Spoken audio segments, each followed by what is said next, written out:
What's going on, guys? Welcome back to United View. Hope everyone is doing very well, having a good Tuesday afternoon. Oh, my goodness me, this club and how they operate. The David De Gea saga takes another bizarre turn this lunchtime because it's being reported now that David De Gea did indeed sign a new Manchester United contract for a drastically reduced wage. However, Manchester United then decided to back out of that proposal and have offered a new proposal for even less as well.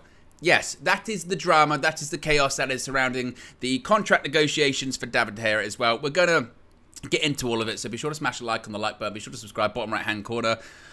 We're going to go through it this afternoon, and I'm going to try my very best to try and weave my way through the strangeness and all this kind of stuff. It is, honestly, the way this club is operating right now. And I really, honestly, I really don't want to be that fan or that person that goes on the internet and be like, oh, the way this club operates, rah, rah, rah. But honestly, this is embarrassing. This is embarrassing what is happening when it comes to the contract negotiations regarding the goalkeeping position at United. Make up your mind. What do you want to do? Do you want to keep him or do you want to let him go? Well, we want to keep him. No, we don't want to keep him. We want to keep him for less. We want to keep him for even less. I don't even know. If I was David De Gea, I'd be furious right now. Now, let's get into the story, which again is coming from a very credible source this afternoon, coming from The Athletic, actually. So we know that, it's going to be pretty much, certainly there's a lot of weight to this one. They are writing that David De Gea had signed a contract extension with Manchester United with a drastic reduction on his wages, only for the club to back out of the agreed proposal.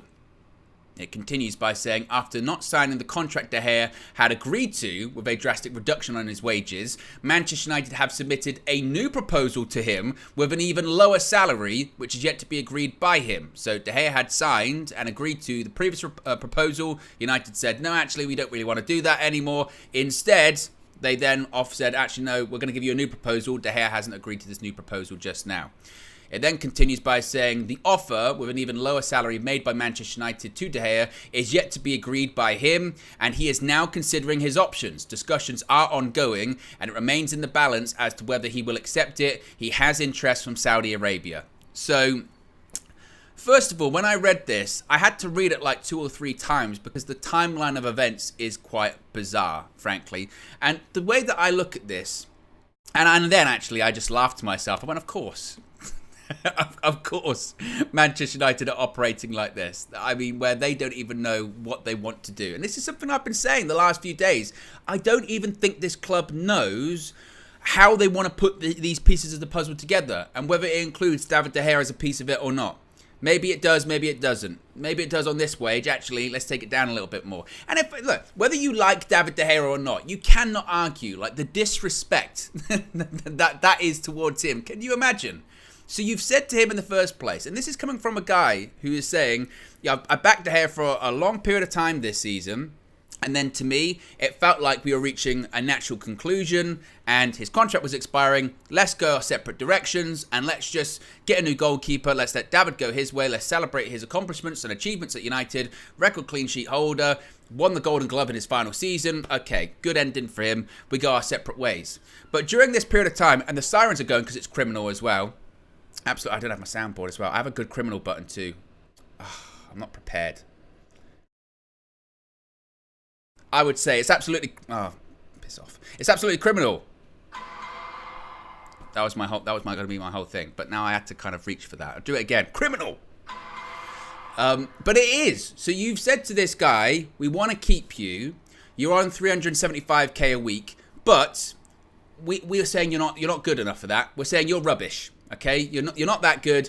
Your contract's overinflated, so we want to reduce you down. Now, we don't know, in fairness, what he was reduced down to. It could have been like, let's say, hypothetically, and this is just a hypothetical number, but let's say it was 200k. So they say 200k, and David De Gea goes, you know what? I'm not dumb. I'm not stupid. I know my contract's big, and I got given it at a time which my stock was a bit up. To be fair, 2018, his stock was not up at that period of time because he had a terrible World Cup. I don't know if he signed it before or after. Nevertheless, he goes, I signed a contract at the time. Everyone knew it was big. Everyone knows. I mean, I'm one of the highest paid players in the Premier League. I'm the highest paid goalkeeper in the world. Okay, I've been here a long time. I love it here. My family's in Manchester. I've been here for, 12 years at this point. Okay, I'll take a reduction in salary. And to be fair, going from 375 to hypothetically 200, he's still one of the highest paid goalkeepers in the world. He might even still be at that one, the highest paid goalkeeper in the world. I don't know at this point. My point being is he's still very well compensated and he knows that. So he goes, okay, fine. Signs it. Imagine then when they go, okay, you staying, David? Yeah, I've already signed it. It's going to happen.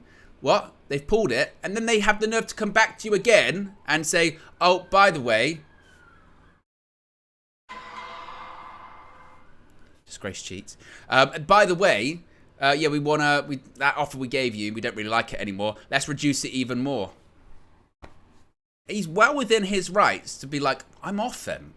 Because, again, whether you like him or not, he's got tenure at the club, and there is a level of disrespect here that is off the charts.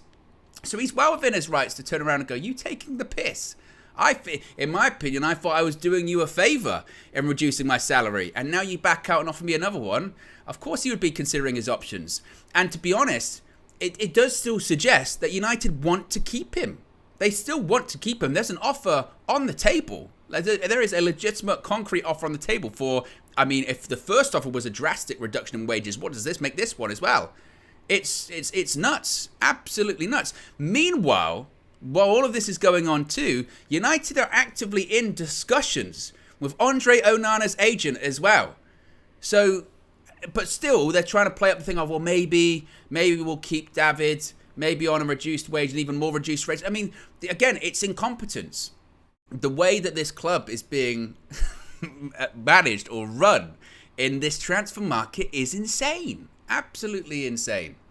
And I looked back to that first offer, because I don't know when that first offer, we haven't said when that first offer was put out there, but maybe it did change. Maybe that offer again was, let's say, hypothetically, sort of around 200k, and United backtracked and said, oh, actually, that's still a lot. And Ten Hag saw some of the performances that De Gea did towards the end of the season and thought, well, maybe I should look at other goalkeepers. And there are other goalkeepers on the market. Maybe I do look at them. That's still on the club.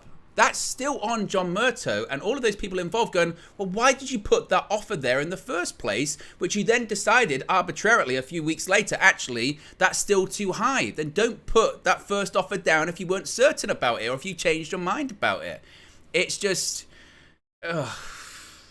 And at this rate as well, De Gea could still sign a new contract. That's why all of those reports now, they make a bit more sense, don't they? Those reports that we've seen the last few weeks regarding De Gea going, well, they're not as optimistic as they were a few weeks ago. Well, of course not, because a few weeks ago they had his signature on paper, and then they pulled it. So of course they're not as confident as they were a few weeks ago. And they're saying, oh, it still hangs in the balance. Of course it still hangs in the balance, because now you don't know whether he's going to stay or not because you've frustrated and annoyed him. It's just, again, it's not. You just don't see other clubs being run like this. You just don't. It's just, and you wonder why, when you have these negotiations with people like Chelsea and they go, they're putting on a Manchester United tax because they see how you operate. If you operate like this to a player with tenure, to the player that has the most clean sheets in Manchester United history, and like KG was talking about, you can't even give him a good send-off because you have no idea what you want to do and you're moving contracts around all the time. That's where the Manchester United tax comes from. Because they see how you operate and they try and take advantage of it, as they should, because they see how they operate. It's just it's very, very strange. Let's get a couple of super chats out the way already. So Marcus says this is unacceptable under any circumstance. SK says David De Gea has definitely been quite mistreated, even when he agreed to drop his wages. I would love him to be our second choice or help transition to the next goalie in. The thing is with De Gea, and this is why I've never really jumped on that whole second string goalkeeper thing, because I just can't see David De Gea being a number two to anyone at this stage in his career, because he's still not old. He's 32 in a goalkeeping life cycle. He's still fairly young. Goalkeepers can go to their 40. So I never really subscribed to him, but he would be number two or anything like that. I think the best decision is for him to go. I think the best decision for United is for him to go. As I mentioned, you've got the perfect opportunity. His contract's coming up, but it's just it's the same as how we operate in any kind of transfer situation. Not even for people that aren't even United players yet. People that are currently United players. It's dilly-dallying. It's going back and forth. That offer. No, let's go back on that offer. Oh, let's give them a new offer. Oh, let's wait and see. As I've said before, just make your mind up. Make your mind up as to what you want to do, because they still haven't done it. They still haven't decided, do we want to keep him? You could argue at this point they're still technically leaning towards keeping him because there is a contract offer on the table. But again, it goes back to that decision just being a purely financial decision.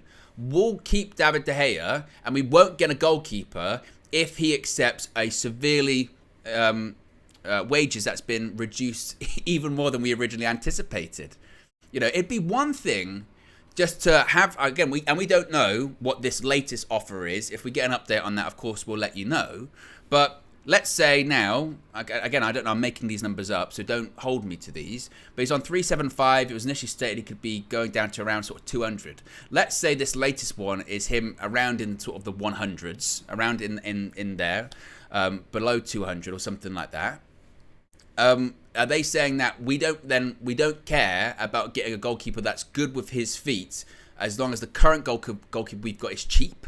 So then it's not really about performance. It's not really about sporting performance or anything like that. It's just purely money. That's what any of this is all about. It's not about the team succeeding or the team going in the direction that Erik ten Hag wants to go in. It's just about money. And I can't imagine that Erik ten Hag would feel like that. In Erik ten Hag's mind, I would think that he would care about, okay, which goalkeeper is the best for the job? Which goalkeeper suits the way that I want this team to play? Which goalkeeper can help me achieve the things I want to achieve? And he would either pick De Gea or Onana. He wouldn't go like, well, De Gea, as long as he's not on that big wage. I just can't imagine he would think like that. But that seems very much like the Manchester United executives thinking about that, where it turns into a financial decision over a sporting decision, and which again is just nuts, nuts. Let's see what some of you guys are saying in the chat. Lux Hill says the problem here is we can't have our cake and eat it too. I don't know what's going to happen now. Love says there are only 6 goalkeepers in the world over 200k. Lamino says we are amateurs in transfers. We're a badly run football club. Is epitomised by Manchester United. What else are people saying here? The Numbers Mason says the board are indecisive clowns. Worse in the business. Why Aston Villa look better in the market than us nowadays. Aaron Walker says Glazonomics at its finest. Yeah, it just it's like Asker says here. I just kind of look at this afternoon and say, it's a really sad situation. It's getting more absurd. Shout out Elton John, Glastonbury. I can't play that anyway. But now I've got to think of Elton John puns. Well, we'll have to wait and see what happens in a few days. Come Friday, see if he's still standing. If he's still standing, where's that button? I've lost it. Oh, if he's still standing, kind of works. So,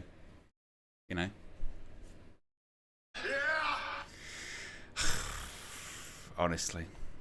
Moonshine says, Owen, just realised Man United never do business in June, since 2019 at least. We can hope that from next week things will start moving. Do you know what? I was going to do something last year, and eventually it kind of just got away with us because there was so much going on last year. But I was going to do a video, or it might have been like something quite short, because I don't know if it was going to be like a full thing, but it was going to be historically, let's say in the last decade, when Manchester United have actually announced and done their transfers. And you're right, I think since Sir Alex Ferguson left, there have maybe just been a couple that have been in the month of June. The majority of them came in July and August. That was when the majority of them come in. So maybe, well, they are going to be coming in July and August this year, because we ain't signing anyone in June. That's not happening. And as far as the De Gea situation, now given this reporting from The Athletic this afternoon, do I expect a David De Gea decision before the end of the week? I don't know. Kenton says, Owen, your buttons are weak, bro. It's because I don't have the lead plugged in. We're working on getting a lead. That's why. And that's just off an iPad. That's why. But we're working on that. Luxil says, our last June transfer was Aaron Wan-Bissaka in 2019. Flex is in the chat as well, saying people letting club off the hook here and letting hate for De Gea cloud their heads. What has been the reaction on Twitter as well? Because I was kind of just sort of setting this up as I was going. Because I think from this sort of anti-De Gea perspective, people will be like, oh, good. Good. They rescinded that offer. Good for them. They realised. They saw the writing on the wall and they made the right decision. Which is fine. I understand that. But you have to, as Flex is talking about there, take a step back and just take in how the club are operating. Just because you might have eventually got to what you perceive to be the right call doesn't change how they've moved throughout all of this, because they've moved crazy.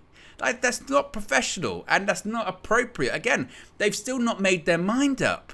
That's what's nuts too. Those people that are sort of anti-De Gea people, which I would say are anti-De Gea, but I think we should get a new goalkeeper, and I think David De Gea should leave this summer. This is, if anything, this is just reaffirming my decision that I think he should go, because I just think this is getting really messy at this point. But those people that are really staunch anti-De Gea, I'm not sure what you're celebrating for, because there's still a contract offer on the table. There's still a possibility he could stay. And if anything, if he does stay now, I think David De Gea should be questioned if he stays, because you would say, really, like, what are you willing to put up with? In that instance, you're willing for United to completely mess you around. You're willing for United to give you a contract offer, you sign it, they pull it back, and then they give you another one for less, and you're still happy to go, oh yeah, okay, no problem. Where's your self-esteem? Where's your self-confidence? Where's your ego involved in this? I'd be looking at that from. Yeah, and from his perspective too, let's not beat around the bush here too. From his perspective, he'll look at it as, I thought I did all right this season. I thought I did okay. I won the Golden Glove, which again is not just on the goalkeeper. It's a defensive award. But he'll be like, okay, we came third. I did all right. I made some big saves. I made some mistakes. But I did okay. So, and I've had my manager come out in the media and say, we want him to stay. He wants to stay. We'll find each other. Well, they did find each other. And then Man United got lost. And decided to go another way. And again, I'm happy for them to go in a different direction, but I think it just speaks to a wider sense of how United operate, which is embarrassingly. And I don't think, and that's why the other day when I did that, I can't remember if it was a video or a live stream, and it was about that piece that was written by Samuel Lutkers from the Manchester Evening News. And I said at the time, it came across as a bit of a woe is me piece about John Murtough, saying that, oh, my hands are tied about the Mason Mount situation. Our budget is limited and we don't like the way Chelsea are operating and this, that and the other. And I said, this is just a woe is me kind of situation, because you have to look at yourself. Why are you in the situation that you're in? You overspent last summer, and the reason you overspent last summer is because you were slow and you backed out of deals and decided to go back into them in the case of Anthony. And at the same time, this Mason Mount situation, you knew what Chelsea wanted. If you've always thought, oh, we'll whittle them down, we'll make sure they reduce it eventually, go in a little bit higher, get it done quickly. And then they try and suggest, oh, we're going to get Moises Caicedo, even though he's worth more. And everyone's kind of like, but I thought your budget was limited. Yeah, we're definitely going to go in for him. And then something comes out saying, actually, you were talking to intermediaries in January and you decided not to pursue the deal because it was too complex. Well, you had no money in January, so I'm not sure how complex it was that you had nothing in your pocket at the time. And now they wonder why do clubs, make it really difficult for us to negotiate with? Because they know you're not serious. They know that they can get the one up on you. They know they can get the jump on you because they know you're not good at what you're supposed to do.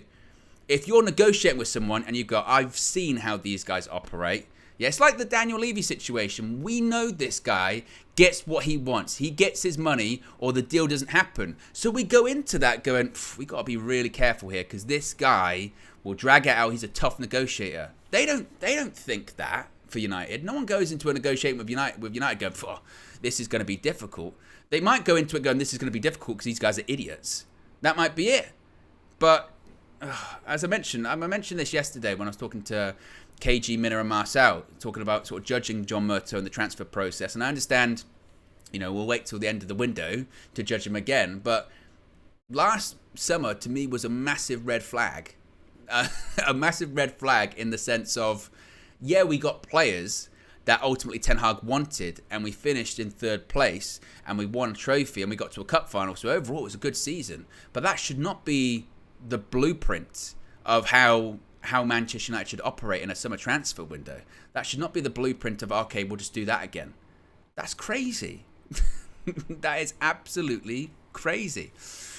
Another super chat here from Katorga HD says, good decision by the club. FA Cup final was the last straw for Ten Hag. Second choice goalkeeper is clearly De Gea's role, hence the revised contract offer. Well, this is what I don't understand though, because why would David De Gea, from his point of view, and again, you're talking about levels of respect here and treating people the right way. If you've decided that De Gea, you want De Gea just to be a number 2, why would he accept that? Why would he accept going from 375 to, like, again, a drastically lower wage? And because also as well, going from like nearly 400k a week, even if you cut that in half to 200k, and they suggest it could be even less than that. You want your backup goalkeeper to be on over 100 grand a week. Again, that's Glazonomics at its finest too. That's even crazier. That's even nuts. And we put a contract offer out there, and then we decided to pull it based off the FA Cup final. How about you just didn't make that decision to that point if you were still having doubts? Again, this is what I don't understand about about how the club operates. It's crazy. And again, I've sat here for the last however many mornings, however many weeks, saying that I think that De Gea should leave and United should go in a different direction and should get Andre Onana or Diogo Costa, because I think they're better for what Erik ten Hag's looking for from a goalkeeper than David De Gea at the moment. So don't get that mistaken that I'm saying De Gea should stay. The only way I would say De Gea should stay is if Erik ten Hag had decided, I absolutely want David De Gea as my number 1 next season. If he doesn't, then he should go. Because that will be a situation. There is no doubt. If David De Gea was the number 2 sitting on the bench next season, how would that not be an issue? How would that not be a problem? Can you imagine the questions he would get about it? It becomes a bigger problem. And he's coming to the end of his contract. You can save yourself some money. Let him go. Get another backup goalkeeper that would cost far less and get Andre Onana. It just, again, I think it's just, I don't understand it. I don't understand. And I see some people in the chat saying, 375k a week is a mercenary and all this kind of stuff. And what else are people saying here? Respect. He would be working in Tesco if he wants to stay in Europe. Shove that respect. I get it.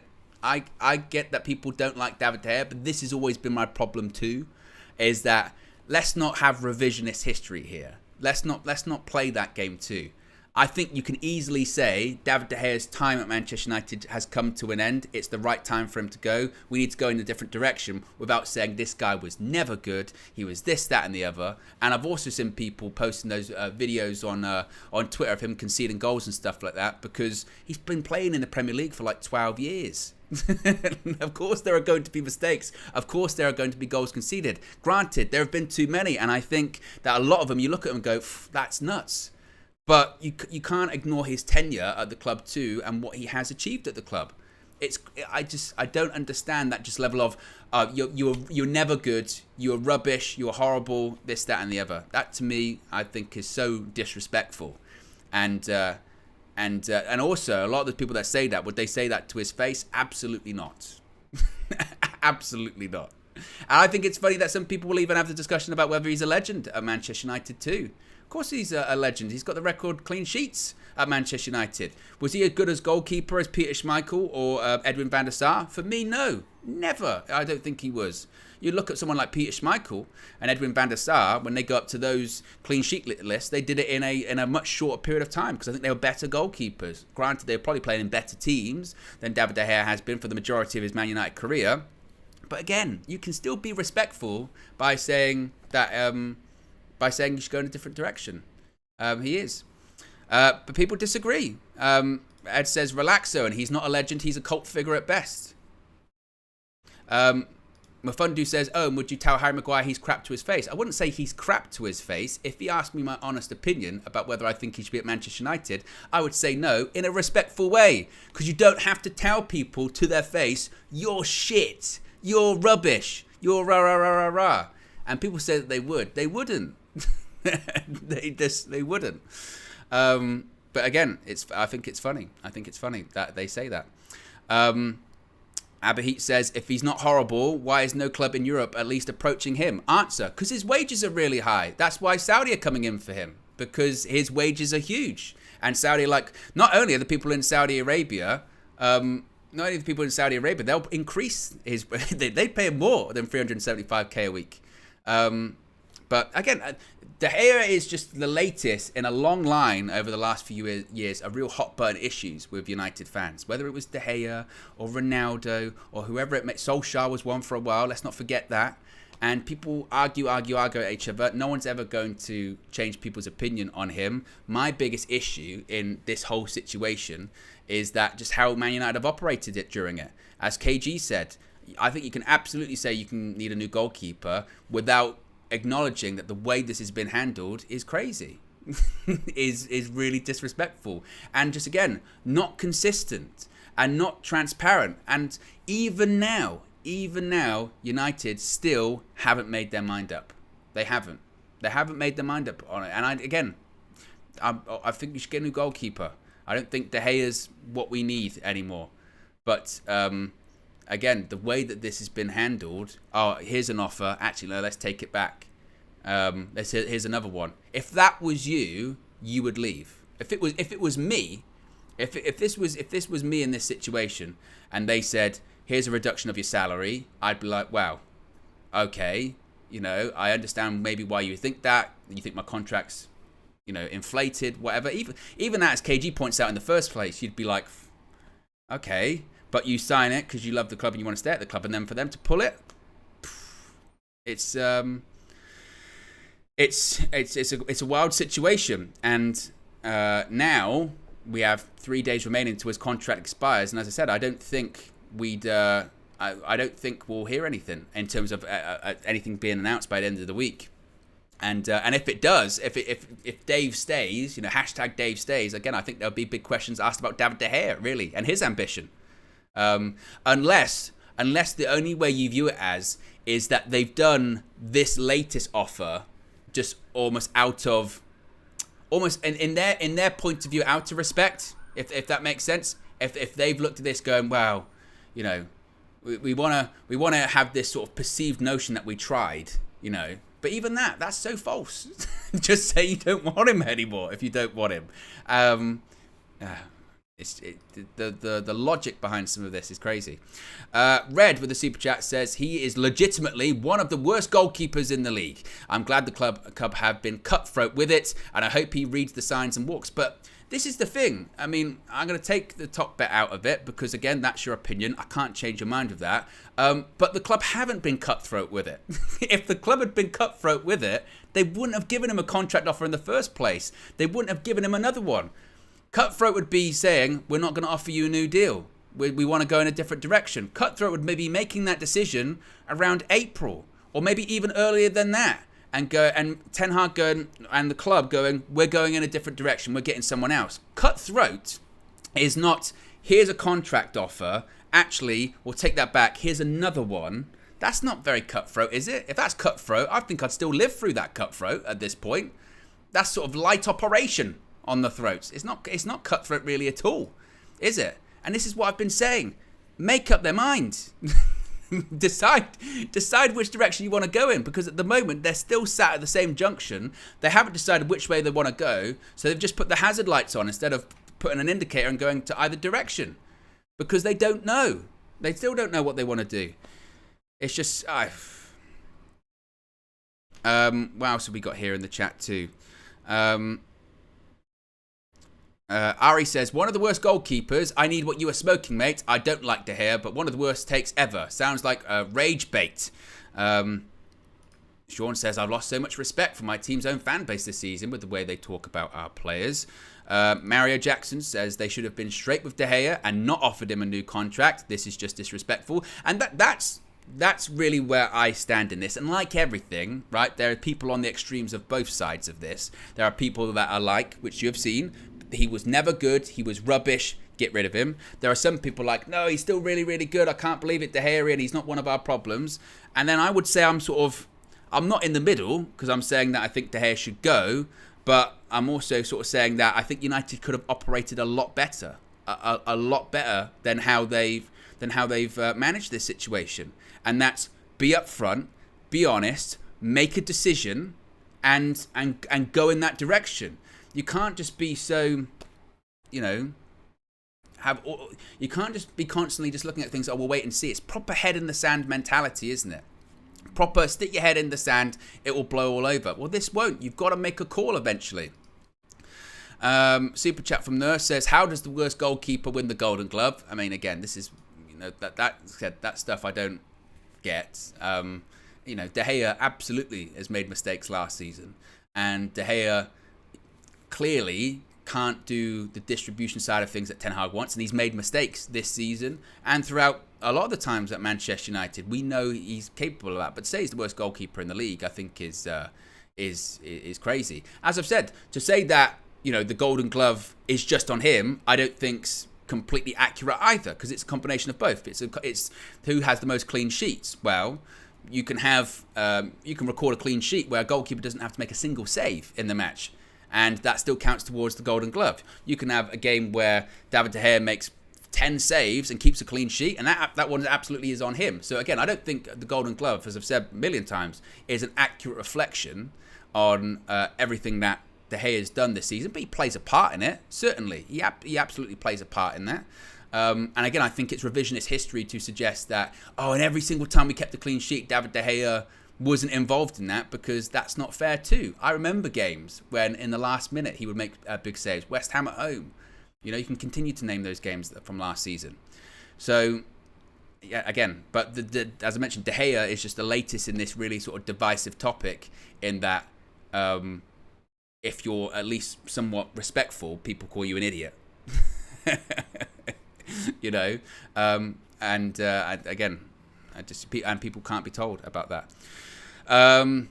Like this, where it says, Owen, can we stop with this distribution stuff? He can't do anything, and there is evidence to prove it. Right? It's all on De Gea, guys. I'm sorry, it's all on De Gea. He's been absolutely terrible in goal. Awful. Mohit says, I think this is fair. The club sees better and affordable goalkeepers, Onana, in the market, so they offered reduced terms to De Gea. To be honest, though, in that instance, I'd rather them just pull the offer and just say, sorry, we're going in a different direction. And out of respect for you, we don't want to lowball, because that's really what they're doing now. They're lowballing him. And maybe it's a tactic from them to saying, we know he's definitely not going to accept this offer, but we're doing what we perceive to be the right thing, and we're offering him an avenue to stay if he really wants to stay. But from that point of view, as I mentioned, he's still only 32. You would say, is it really? You've got no ambition to do anything else but sit on the bench for the remainder of your career? If that's the case, I understand that you've got nothing international level going on, which might be why he would accept that much of a reduction in his wage and would just sit on the bench for the remainder of his career. But again, I think they should just cut and dry, just go in a different direction, and tell him that they should be going in a different direction too. Am I caught up with the super chats, or did I miss one? Here we go. Keegan says, some of these fans suffer from recency bias. He isn't the best, but he is right up there. He saved United many of the seasons over. Respect the GOAT. Ahmad says, I don't pay attention to fans who trash a legend such as David De Gea. Usually just children who don't remember past a year or two. Disrespectful numbnuts. So obviously it's getting heated.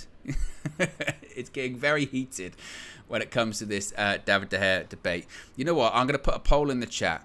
It's going to be interesting. Will David De Gea stay at Manchester United? Poll is in the chat.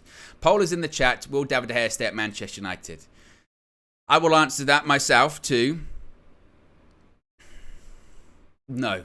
I still think at this point, given the developments that we've seen today, given how United have operated throughout this negotiation, I don't think David De Gea will stay, and I don't think he should stay. Again, I think this now works for both sides, actually, really, that he goes. I think it works for United because I think there are better options out there. I think there are better options that are more suited to what Erik ten Hag wants to do. I think this summer is a goalkeeper's market in that there are several goalkeepers available for good prices. So I think it's best for United if David De Gea doesn't stay and he leaves. From David De Gea's perspective, I think also it's best if he leaves too, because one, there's a better offer probably on the table to go to Saudi Arabia. Two, I think that despite him being, early 30s, I think he could still do more in terms of his career, and he can still play to a decent level as a first-team goalkeeper for a much longer period of time than right now. And I think he has to have a bit of self-respect in how this has happened. So for both sides now, I think the best option is that David De Gea goes. United, I think, benefit from getting, moving on and having a team that's more in the mold of what their manager is looking for. And I think for De Gea, again, I think it's best for him just to walk away from what have been strange negotiations, honestly. But at the same time, as people have pointed out, when it comes to the goalkeeper next season, if that is Onana or Diogo Costa, be careful what you wish for, because no goalkeeper's perfect too. And there will be problems with this other goalkeeper that you've got to back and you've got to support, or you've got to keep the same energy that you've been given with David De Gea this season. And this is something I've been saying about the transfer window as a whole.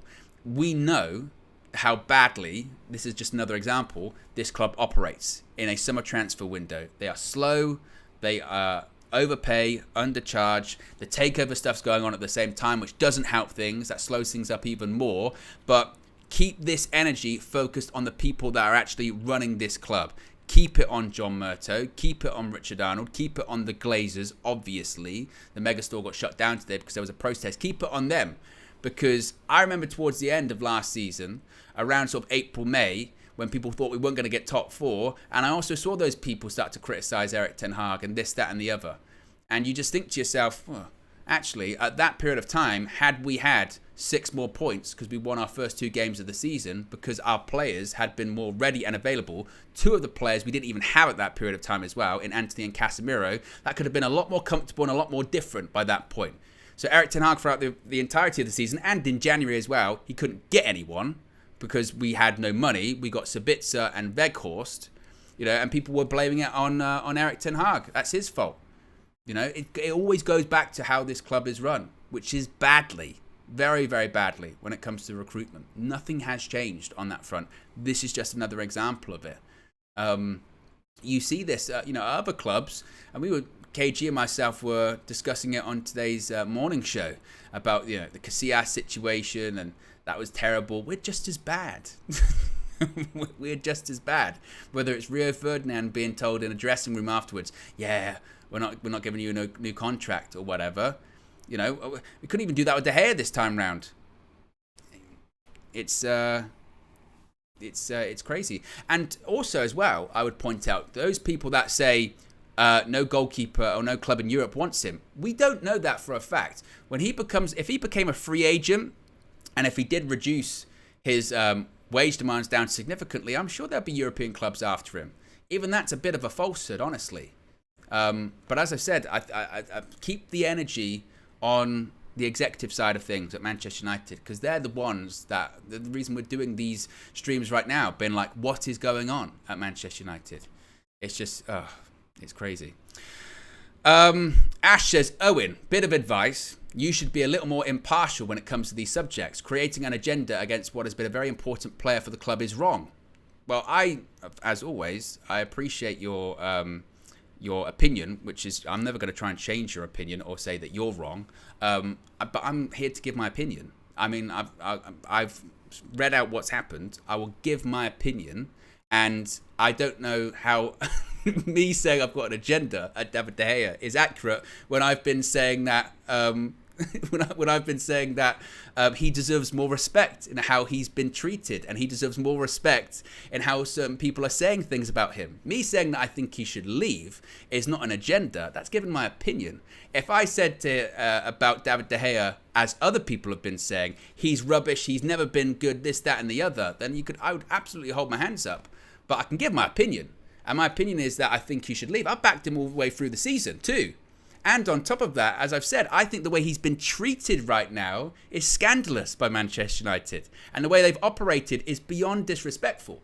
So if you think that's an agenda, then it sounds like actually you might be the one with an agenda right now. Because if you're seeing anyone say anything negative about De Gea in terms of he should go as an agenda, then I don't understand that. then I don't understand that. But there you go, guys. Am I caught with the super chats?